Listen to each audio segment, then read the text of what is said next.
A paz, queridos, aqui estamos nós para mais um devocional.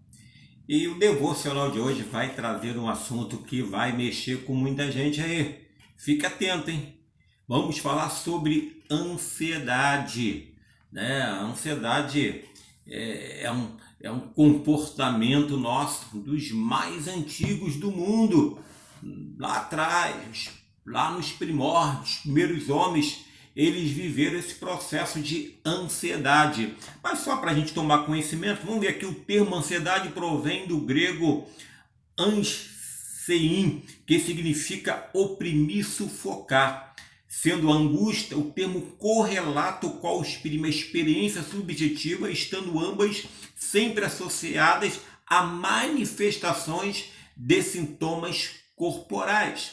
Então, a ansiedade é um processo psíquico que normalmente vai ter um resultado lá no comportamento do corpo, tá?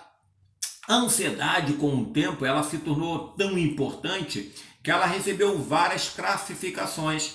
E hoje a Organização Mundial de Saúde pelo menos classifica 6 tipos de ansiedades, tá? Nós não vamos falar sobre elas, só vamos citar para vocês tomarem conhecimento, porque esses tipos de ansiedade aqui, eles exigem muitas vezes um tratamento médico, existe tratamento psicológico, tá? E não é aquela ansiedade normal que a Bíblia vai colocar, e daqui a pouco nós vamos ler aqui. Então, os transtornos de ansiedade conceituado aí são o quê? Transtorno de pânico, fobia específica, fobia social, transtorno obsessivo compulsivo, que é o TOC, transtorno do estresse pós-traumático e transtorno da ansiedade generalizada.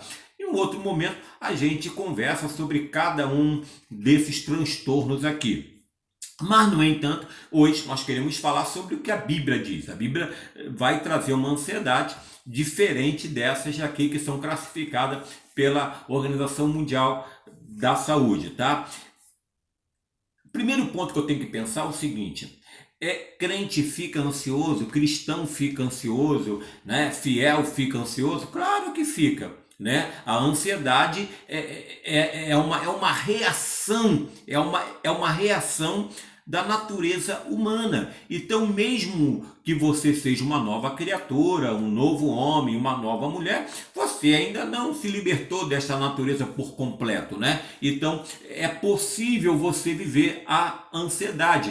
E também, lá na Bíblia Sagrada, tem vários homens que viveram processo de ansiedade. Davi foi um, Jó foi outro, né? Temos um que nós vamos falar aqui, Pedro, tá? E outros mais. Até o próprio Cristo, ele viveu um processo de ansiedade lá no Getsemane, né? Quando ele foi, antes dele ser preso, na sua oração ali, naquele momento de conflito interno, ele viveu um processo de ansiedade, sendo que a ansiedade dele não foi pela velha natureza dele, não foi por isso, mas porque ele assumiu a forma de homem, né? O verbo se fez carne. Então, ele viveu como um homem aqui. E ao viver como um homem, ele teve os mesmos sentimentos, as mesmas frustrações, tá? E também vários comportamentos naturais do homem, tá bom? E nós vamos começar por Jesus Cristo. Nós vamos só trazer 3 exemplos ou 3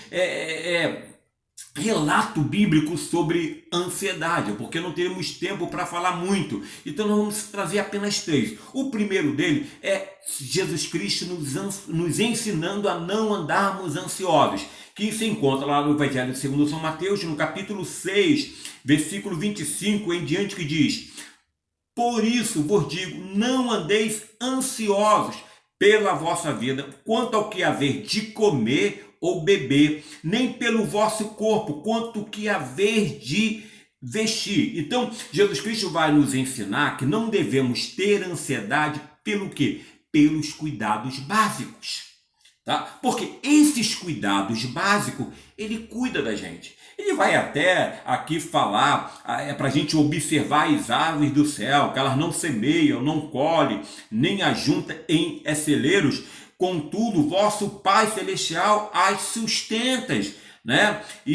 Aí ele continua dizendo, porventura, não valeis muito mais do que as aves? Ou qual de vós, por ansioso que esteja, pode acrescentar um côvado ao curso da sua vida? Tá? E ele vai falar também da questão do vestuário, que ele manda a gente olhar os lírios do campo, que não fazem nada, eles se vestem lindamente. Isso o quê? Porque o Pai Celestial tem cuidado deles. Então ele vai fazer uma comparação com a natureza, dizendo o seguinte, os cuidados básicos, Deus cuida de você.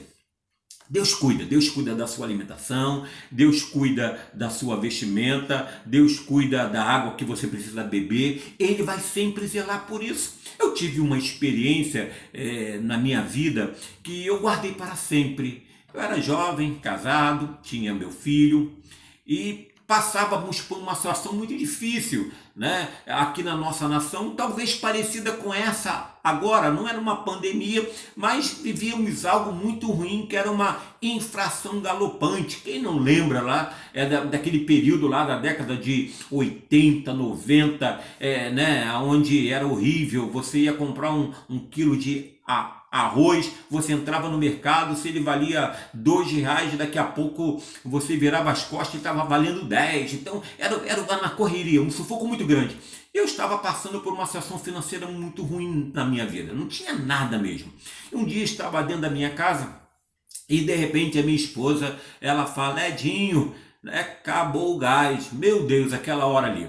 Olha só, eu passei por uma tentação de entrar na ansiedade, mas naquele momento tocava uma música no rádio que estava ligado, aquela música antiga que diz, se a gente colocar a nossa fé em ação e confiar e orarmos a Deus, Deus ouve e responde e dá tudo certo, vai dar tudo certo, vai dar tudo certo se a gente colocar a nossa fé em ação. Naquele momento ali eu decidi fazer o seguinte, que quem decide somos nós.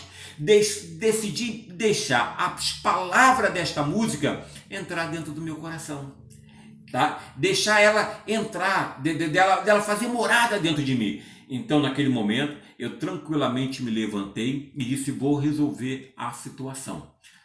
Eu não fiquei ansioso, eu era tentado ficar ansioso, inquieto, né? O que eu vou fazer? Tem aqui a minha família, não tem gás dentro de casa, e agora? Não, eu disse, eu vou resolver a situação. Fui lá, troquei de roupa e disse para ela, olha, vou lá fora e vou comprar. Mas não tinha nenhum dinheiro. Nem tinha nenhum dinheiro. A gente aprende, Deus cuida da gente das coisas básicas. Pode dar certo. Devido à minha tranquilidade em lidar com aquela situação, eu saí. Quando eu saio no portão, eu coloco a mão dentro do meu bolso e tinha uma nota. E aquela nota que eu tinha de dinheiro foi o suficiente para me comprar gás e ainda comprar outras coisas.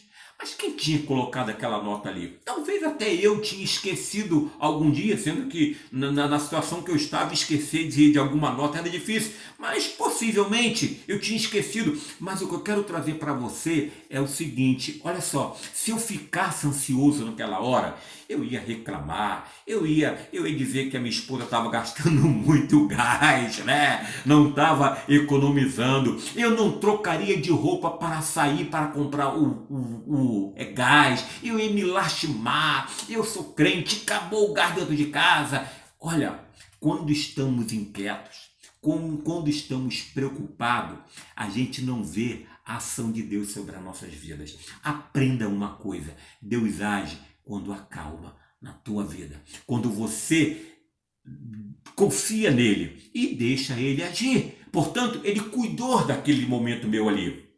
E aí, Jesus Cristo nos ensina isso. Mas não é só Jesus Cristo não, o apóstolo São Paulo também, ele vai nos ensinar a não andarmos ansiosos. Lá em Filipenses 4 e 6 diz, não andeis ansiosos por coisa alguma, antes em tudo sejam os vossos pedidos conhecidos diante de Deus pela oração e súplica com ações de graça.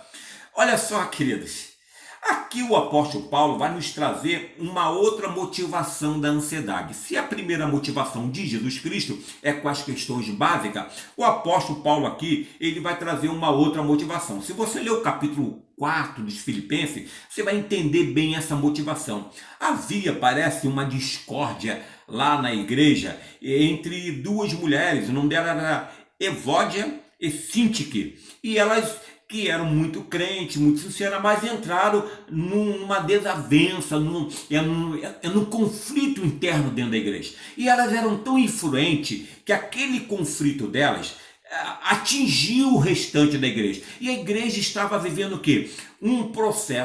Entrou num processo de ansiedade devido a uma intriga, a um conflito interno dentro da igreja. Assim como muitas vezes ficamos ansiosos porque tem uma briga dentro de casa, porque não está tendo um entendimento entre o casal, não está tendo um entendimento entre os filhos com os pais, aí entra aquele processo de ansiedade, né? Porque o outro não consegue me entender, ou eu tenho razão, o outro não tem, aí fica inquieto, aí tem gritos, aí tem raiva, aí fica o nervo à flor da pele, aí não consegue dormir à noite, passa a noite, aí toda hora quer comer, abre a geladeira e vai comer porque a coisa não é resolvida. Mas o apóstolo Paulo, ele sabia, ele soube o que causou a ansiedade para a igreja dos Filipenses, né? A primeira coisa a gente tem que pensar o seguinte: o que está me trazendo ansiedade? Descobrir a origem daquilo. O apóstolo Paulo foi lá e descobriu Evódia e Sintique. E aí o que ele vai fazer? Primeira coisa que ele vai fazer é ensinar a igreja o seguinte: alegrai-vos no Senhor. Sempre alegrar. Nós temos uma motivação maior de alegria. Alegria da nossa salvação. Alegria porque nós temos Cristo na nossa vida, porque temos o Espírito Santo nas nossas vidas. Eu estou falando aqui, você está sentindo o Espírito Santo aí. Isso daí é um motivo de muita alegria. Segundo lugar, o apóstolo Paulo vai fazer mais o quê? Ele vai chamar um obreiro, o nome desse obreiro, e vai pedir que esse obreiro vá lá reconciliar as duas. Muitas das vezes a gente vive um momento de conflito por relacionamentos, aí a coisa não está dando certo, tem que buscar outra pessoa para resolver. Uma pessoa idônea, uma pessoa sábia, uma pessoa que vai nos encaminhar dentro da palavra. Às vezes há uma necessidade disso. Então o apóstolo Paulo vai buscar esse obreiro para que esse obreiro vá lá resolver. E aí ele nos dá mais algumas soluções. Olha só: antes, em tudo, sejam os vossos pedidos conhecidos diante de Deus pela oração. Ele manda os ansiosos, a igreja ansiosa, orar. E às vezes orar com súplica, quer dizer, súplica ao meu entendimento, é uma oração mais intensa. Então ele manda apresentar a Deus oração, súplica com ações de graça. Querido, é interessante como orar com ações de graça, né? Toda vez que eu vou orar, eu agradeço a Deus pela minha saúde. Eu estou respirando hoje. Eu agradeço a Deus pela minha alimentação. Está lá garantida. Eu agradeço a Deus pela minha casa. Agradeço a Deus pela minha família, pelos meus filhos. Eu agradeço a Deus pelos meus amigos. Eu agradeço a Deus porque eu tenho conhecimento dele. Tanta gente nessa hora não tem conhecimento de Deus. Tanta gente está desesperada. Tanta gente está cometendo suicídio. Tanta gente não sabe o que fazer. Estão em guerra consigo mesmo. Deus me deu esse conhecimento que me traz paz, que me traz tranquilidade. Deus nos dá esse conhecimento que nos traz esperança, que nos faz viver em amor. Então eu vou fazer o quê? Eu agradeço a Deus por isso. Portanto, quando houver ansiedade provocada por um conflito nos relacionamentos, meu querido, aprenda aqui em Filipenses 4 a resolver isso. E para a gente terminar, tem mais um texto bíblico aqui, que é lá em 1 Pedro, capítulo 5, versículo 7, lançando sobre ele toda a vossa ansiedade, porque ele tem cuidado de vós.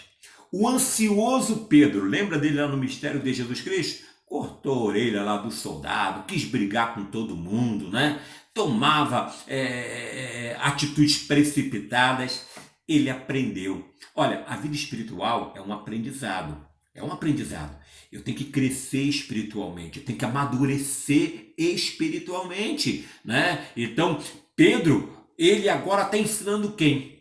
Os anciões, os líderes. Está ensinando os jovens pastores, ensinando o quê? Não ficarem ansiosos devido a quê? Devido à liderança que eles tinham na igreja. Não devia estar ansiosos. Por que eu não devo dar ansiosos? Porque eu sou líder da igreja. Sabe por quê? Olha só, eu tenho que pegar aquilo que me causa ansiedade devido ao trabalho da minha liderança, eu tenho que fazer o quê? Lança sobre ele toda a vossa ansiedade. Por quê? A igreja é de quem? A igreja é dele. A igreja pertence ao Senhor.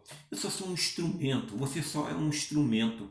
Então, eu tenho que pensar que as minhas decisões hoje são que inspiradas por Ele. Às vezes eu vejo alguns companheiros me ligando, pastor Edson, o que nós vamos fazer nesses dias? Tá difícil. Meu filho, olha só, Deus tem cuidado de vós. Deus tem cuidado da igreja, Deus tem zelado pela igreja. Né? Não é eu que vou arrumar a solução, não sou eu, quem sou eu para trazer a solução, para profetizar a solução? O que eu posso fazer muito é orar pela solução, orar pelos governantes, orar pelas nossas lideranças em nosso país, orar pelos que estão doentes, orar para que Deus proteja os outros. Agora, eu não vou trazer a solução. Agora, a igreja, quem cuida dela? Olha só, eu só sou um instrumento. O verdadeiro pastor é Ele. O verdadeiro cuidador é Ele. Então, alguma coisa que me traz ansiedade diante do meu ministério, que eu chamo de meu ministério porque é meu serviço, né? Porque é meu serviço, ministério é serviço. Então, diante do meu ministério, do meu serviço com a igreja do Senhor, eu coloco para Ele: Senhor, eu estou fazendo aquilo que Tu tem colocado no meu coração, aquilo que eu acho que é o melhor. Mas a igreja é tua, a obra é tua. Não andeis ansiosos por nenhuma causa, nem por questões básicas, nem pelos conflitos e nem por decisões. Ele tem cuidado de todos nós.